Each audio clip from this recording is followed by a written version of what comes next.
GameDay Garage presents Campus Blitz with PJ Glasser and Ryan Horvat. Oh, welcome back to GameDay Garage's Campus Blitz, another episode, and today we wrap up our conference previews of the Power Four. We've talked Big 12, we've talked ACC, we have talked SEC.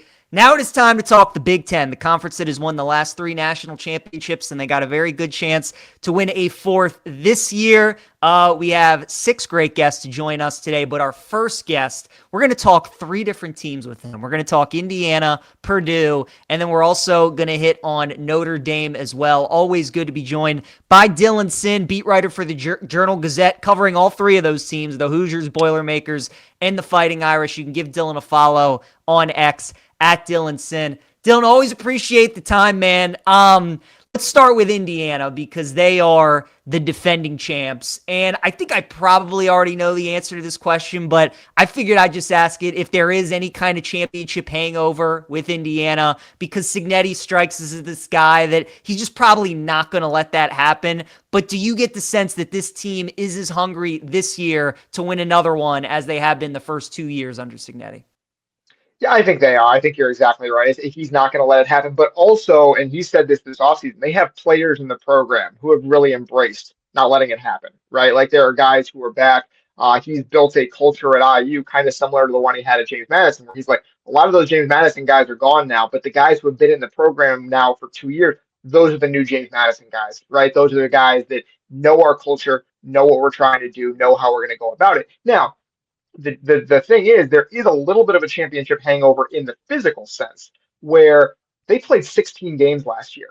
They missed a lot of winter conditioning and a lot of recovery time because they advanced so deep into the playoff, right? So that's just one of those things. It's inevitable when you win the championship, when you go that far. It's just how there's guys who needed off-season recovery time that would have been done earlier had they lost earlier. So that's one of those things where they had a little bit of an abbreviated offseason and they needed a good fall camp to get ready. They feel like they've had that camp, however, so far. Obviously, Fernando Mendoza, the number 1 overall pick. We just watched him in the preseason the other night, wins the Heisman. They go on to win a national title, which I never thought we would be, saying when we're talking Indiana football, but it was an awesome story. Now the offense is going to look a little bit different, obviously, with Hoover coming over. He likes to throw the ball down the field. It does turn the ball over a little bit, but, I love that pickup.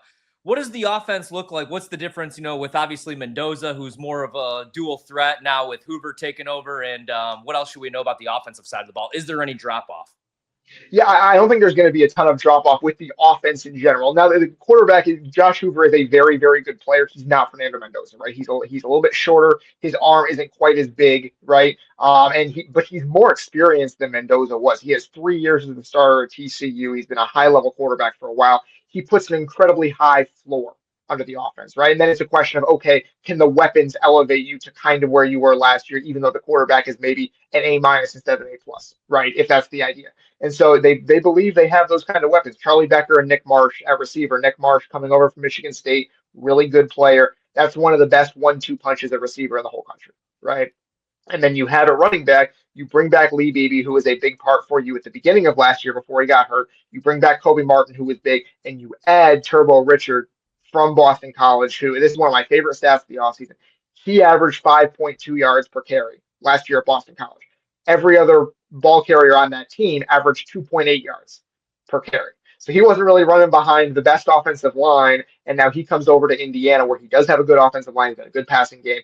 That's a guy who's going to win you some games. And so they feel like they have the weapons around Josh Hoover to elevate him to the level they need him to be, even if he's not the Heisman Trophy winner. Dylan, can you talk a little bit more about that receiving core? Because Sure. We're going to talk about Ohio State later, and they got Jeremiah Smith. Texas has got a really good wide receiver team room as well. But Indiana's got a chance maybe to have 2 first-round wide receivers, Charlie B. and then Nick Marsh, who they brought in from Michigan State. So do you see this being like similar to what it was where like Nick Marsh can kind of fill that Elijah Surratt role and they're going to have a really good 1-2 punch yet again? I think absolutely, right? And so the question is, can you end up having the 1-2-3 punch they had at the end of last season with Elijah Surratt, with Omar Cooper Jr., and with Charlie Becker? Because when Charlie Becker came on at the end of the season, it was like, this is the deep threat we've been missing, right? The guy who's going to go down and get you a 40-yard pass down the field, whereas Surratt and Cooper are more underneath guys who are maybe going to make someone miss, right? And so Becker gives you that deep threat. Marsh is going to make someone miss underneath. He's a very, very strong physical wideout, that just a route technician, right? And Becker is just an explosive guy. You're going to throw it up to him. He's going to go get it as well as anyone in the country. Can you get that third receiver? That's what IU is looking for right now. They have several options for slot guys. They like Tyler Morris, who transferred from Michigan a couple of years ago. They like Davion Chandler, who made some big plays for them last year. Shaz Preston is a transfer from Tulane. They have some guys that 1-2 punch is as good as anyone in the country. It's getting that third guy that's really going to elevate this offense. Everybody talks about the offense, obviously, because of Mendoza and what he did last year. But the defensive side of the ball, they've been top 5 the last couple seasons as well. The linebacker room looks really good, as well as the secondary. How do you feel about the defense? Is there a weak spot, going into the season? Frankly, I don't really think there's what you could call a weak spot on the defense. If you want to talk about the second cornerback, where you're losing D'Angelo Pons, you have to. Jamari Sharp is stepping up. He's very good. You need to find a second corner. They got AJ Harris from Penn State. They think he's the guy. We'll see how that goes. But the front seven is ridiculous. It's so good. The defensive line brings back Tyreek Tucker, who is an All-American, Mario Landino, who is just about as good. And then the defensive ends, you have guys you brought in, Josh Burner from Notre Dame, a couple of Kansas State guys. And then on top of that, they added just a week ago now, Stephen Daly and Kellen Wyatt, both guys who were awesome for them last year, thought they were out of eligibility. You bring them back because they have the extra year with the case in Colorado. It's about as deep of a group as you're going to find anywhere in the country. How surprising was that Wyatt and Daly came back? Like, did people thought that maybe there was like a 30% chance it would happen, or were people like, this is like a 10% chance, like this would be great, cherry on the top to go along with the front seven that we had? But just how surprising was it that they got those guys back? Yeah, it's certainly surprising, not because you didn't think the court ruling was coming. The court ruling that made basically everyone who had played the last 4 years eligible for a 5th year, that was kind of surprising, right? It was kind of thrown everyone for a loop. The NCAA is challenging, and we don't know if those guys are actually going to be eligible by the time the season starts, by midseason. We have no idea. But once that happened, it kind of made sense that both of those guys would come back, because they both suffered really significant injuries at the end of last season. And so their draft stock got hit because of that, but they both would have been drafted pretty highly had they been healthy. And so now they get to come back. They get to be healthy. They get to get another year of NIL and then hopefully go get drafted again. It's really a perfect situation because they weren't in NFL camp, but they'd stayed in shape waiting for an opportunity. And so it was a perfect storm for IU, and it's just something that not a lot of other teams in the country were able to come up with. Is the expectation again this season just at least a 10-win season? I mean, they get a little bit of a rough stretch. They get Nebraska October 10th. They get Ohio State at home, which is going to be a huge game. Good chance they're both 6-0 at that point. And then the next week they go on the road to take on Michigan. We don't know what they're going to look like this year, but what's the expectation this season? Another 10-win season, college football playoff? I think that's a fair expectation, right? I don't think anyone at IU is saying if we don't go back-to-back, the sky is falling or anything like that. But I think the expectation is another playoff run, because this team has enough back from last year where you can say the floor is incredibly high. There should not be anything below X, right? I think 9-3 would be pretty disappointing, because you do have Ohio State, Michigan, USC is also on the schedule. So if you win 2 of those 3, if you beat Michigan and USC, you're probably in the playoff. And that's, again, crazy to say for Indiana. We know that, but that is the expectation. The floor that Kurt Cinetti has set under this program is we want to be in the dance, and they have the team. They have a team that can do it. Dylan, is it still wild for you to just cover this team and be like, they're like a national powerhouse now? Yeah, they're truly one of like the biggest brands in the sport at this point. Is it still weird? It is still very weird, because I covered the team for 5-6 years when they were just Indiana, right? It was like, can we scrape together enough for a bowl game? You're getting excited about 1 or 2 maybe guys who are going to get drafted. And now you have this team where you're thinking, I was going through covering the playoffs last year. I was getting ready to cover the Rose Bowl. And then all of a sudden IU, they get like 7 commitments in 1 day from the transfer portal as they're getting ready to play the Rose Bowl. And it's like, these guys are not messing around. This team, they know what they need to do to make this not just a 1-year thing, not just a 2-year thing, but a 5, 10, 20-year IU thing as a college football entity. And so they're not messing around. They believe they can make a sustainable powerhouse in Bloomington and make themselves a Big Ten contender for the foreseeable future. I also feel like they've just kind of figured out the blueprint. Like we talked about this. We talk about this in college basketball as well. I mean, recruiting is still important, but you never know what you're going to get, even if it's a 5-star prospect with an 18, 19-year-old. But when you're hitting the portal and you're bringing in a Mendoza, bringing in a Hoover, and just grown men, I just feel like that's the new way to win in college athletics. Last one for me on Indiana. Just if this team doesn't go on to win 10 games, what would be the reason why? Other than health, which you could say about every team, what would be your biggest question mark or maybe their biggest flaw? With Cignetti, it's like so hard to even ask that question, man, because everything's so buttoned up. But what would, be the one thing that would maybe hold them back this year? I think that's a great question. I think to me it would be if you don't find that third receiver, if the offensive line's a little bit leaky at a couple of spots, because there's a couple of spots that are unsettled, if not concerning. And then those things force Josh Hoover to press. And I think what we saw at TCU was that Josh Hoover was pressing sometimes. As you talked about the turnover, he turned the ball over because he felt like they had to score on every possession. If he feels like he's pressured to make plays when there's not anyone open or when he's not getting enough of a push in the run game, he's going to throw the ball into trouble, right? And then if he does that, then there's going to be short fields for the opposing team, which there were almost none of last year for this defense, right? And because Mendoza did a great job of taking care of the ball. So if that happens, I can see it being like, okay, maybe they're a notch and a half below where they were last year and they go 9-3. We're talking with Dylan Sinn here on Campus Blitz, Game Day Garage. Give him a follow on X at Dylan Sinn. He covers Indiana, Purdue, and Notre Dame for the Journal Gazette. And let's get into the Irish.